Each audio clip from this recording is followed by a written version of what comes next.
My in-laws accidentally fall off a cliff in the middle of a mountain hike, but my wife, Stella Covington, who's also the leader of the search and rescue team in charge of that area, refuses to accept the rescue mission. Instead, she sets off fireworks with her junior, Noah Reed, to celebrate her birthday. By the time my in-laws are found, they've already died. Their corpses are left broken and battered. Only then does Stella call me on the phone casually. Have your parents' bodies delivered to my team. Noah needs to dissect 2 more bodies in order to receive his license as a forensic doctor. It turns out that Stella thought my parents were the ones who died. I just chuckle in return. After that, I have the mangled and unrecognizable bodies delivered to Stella's team. The bodies had just been removed when my wife, Stella Covington, finally showed up with her junior, Noah Reed. Ugh, this is so gross. I'm going to have nightmares tonight, Noah screamed, hiding behind Stella. Stella kicked one of the bodies and looked at me with an annoyed look. Why haven't you handled the bodies yet? Can't you see your parents are scaring Noah? Apologize to him now. I froze for a moment, completely bewildered. Apologize? For what? Before Stella's parents, Philip Covington and Maria Stone, died, I received a distress call from them, asking me to tell Stella to lead a rescue. She had enough time for that, but what was she doing instead? She and Noah were up on the mountain, setting off fireworks, and missed the search window. I thought her negligence was the result of Noah's influence, but it turned out that she thought the dead bodies were my parents. Noah grinned, treating the entire situation as a spectacle. Wade, Stella's parents always lecture you about your ego. You can't even apologize for your parents? Seems like you haven't been listening to them. Frowning, Stella added, I was actually planning to get coffins for your parents, but now I see they probably deserved it. They raised such a rude son.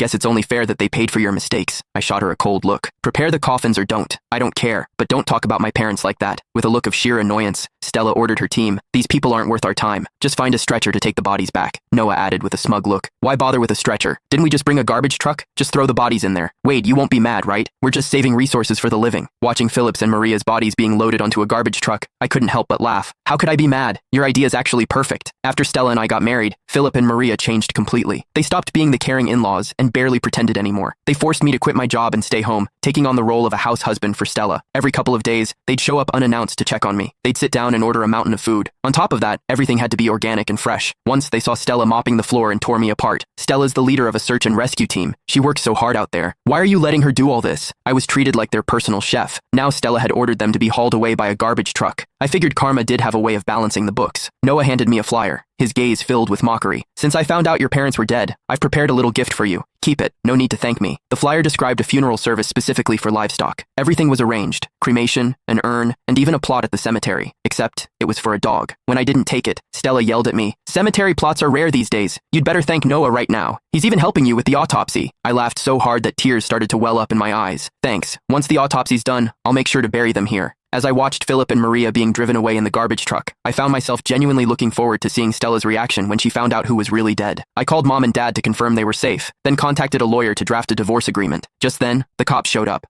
Click the link in my bio to get the full story for free.